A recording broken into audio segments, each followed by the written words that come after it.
Have you ever felt stuck? Caught in a loop of thoughts or emotions that just aren't helping you? Well, that's exactly what we're diving into today. A really powerful idea from psychologist Susan David called emotional agility. It's a whole framework for navigating life's ups and downs, not by pushing away the tough feelings, but by facing them with a bit of courage and a lot of wisdom. But to really get what this all means, we have to start with a story. And believe it or not, it all comes down to this one simple, powerful sentence. It might not seem like much right now, but trust me, it holds the key to everything we're about to talk about. All right, let's get into it. So picture this. It's the early 20th century. A very important, very respected captain is standing on the bridge of a massive British battleship. Night is falling over the sea. He's in charge, he's in control, and as far as he's concerned, the world works according to his rules. Suddenly, a lookout spots a light dead ahead. The captain sees it too, and they're on a direct collision course. So he does what any commander would do. He tells his signalman to send a message demanding the other ship change its course by 20 degrees. Simple enough, right? An order is given, and orders should be followed. But the reply that comes back is, well, it's stunning. Advisable you change course. The captain is completely insulted. He escalates, puffing out his chest and announcing, "We are the 35,000-ton HMS Defiant." The light calmly replies, "I'm Seaman O'Reilly. Change your course immediately." Okay, now the captain is absolutely furious. He plays his trump card. "We are the flagship of Admiral Sir William," and is met with total silence. You can just imagine him, right? Red-faced, fuming, just waiting for this nobody, the Seaman O'Reilly, to finally give in to his authority, to his rank, to the sheer power of his giant battleship. He has demanded that reality itself bend to his will. And then comes the punchline that changes absolutely everything. You see, the captain wasn't arguing with another ship at all.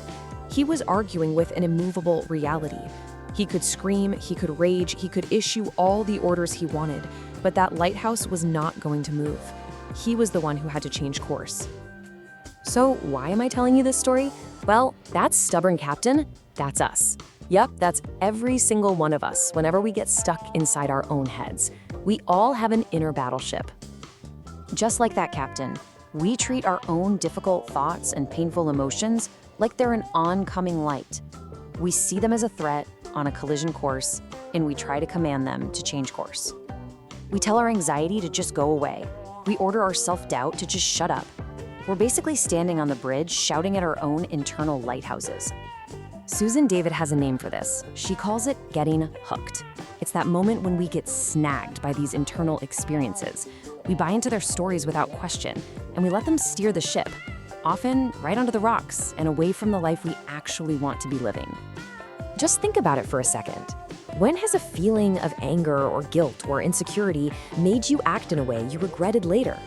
When has that old story you tell yourself, you know the one, "I'm not good enough" or "I always screw this up," stopped you from even trying something new? That's what being hooked feels like. And what's really helpful here is how this breaks down the problem into a few common traps. There's thought blaming. You think, "I'll probably fail," so you don't even apply for the job. There's monkey-mindedness. You know that feeling. Your brain just jumping from one worry to the next, and it will not stop. Then we get stuck on old, outgrown ideas that just don't fit who we are anymore. And of course, there's that stubborn, wrong-headed righteousness, where we'd rather be right in an argument than keep a friend. So here's the crucial point. That voice in your head, your inner narrator, it isn't always telling you the truth. It's a chatterbox. It's a meaning-making machine, sure, but it can be biased or confused, or sometimes just flat out wrong. And believing it without question, well, that's like letting that stubborn captain steer you straight into a lighthouse. Okay, so if being the battleship is the problem, what's the solution? It's learning how to become the lighthouse. Steady, aware, and grounded in reality, no matter what kind of storm is raging around you. And it all starts with the power of the pause. This quote from the psychiatrist and Holocaust survivor Viktor Frankl just hits the nail on the head. He realized that between what happens to us and how we react to it, there's a little gap, a space. Emotional agility is really just the skill of finding that space and using it. That's where all our freedom is. And that's what it's all about.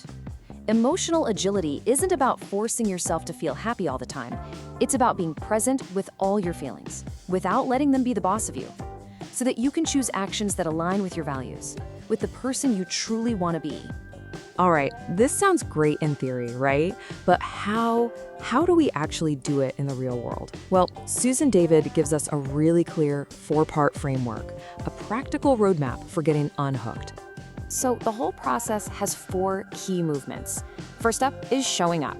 This just means turning toward your difficult feelings with curiosity instead of judging them. Next is stepping out. This is where you create that space we just talked about, where you see your thoughts as thoughts and your emotions as emotions, not as commands you have to obey. Third is walking your why. This is all about getting in touch with what really matters to you, your core values. And finally, you move on by making small, intentional changes in your life that actually line up with those values. And this is such a critical distinction. We are not trying to wrestle our emotions into submission or pretend they don't exist. That's just being the battleship captain all over again.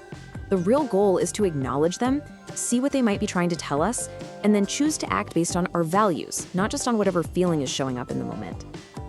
Ultimately, this whole journey brings us to a really fundamental choice about our own minds and our own lives.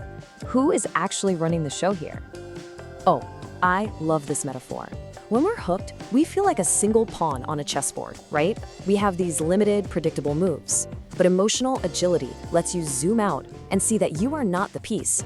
You are the entire board, the whole thing, which contains all the pieces, the anger, the joy, the fear.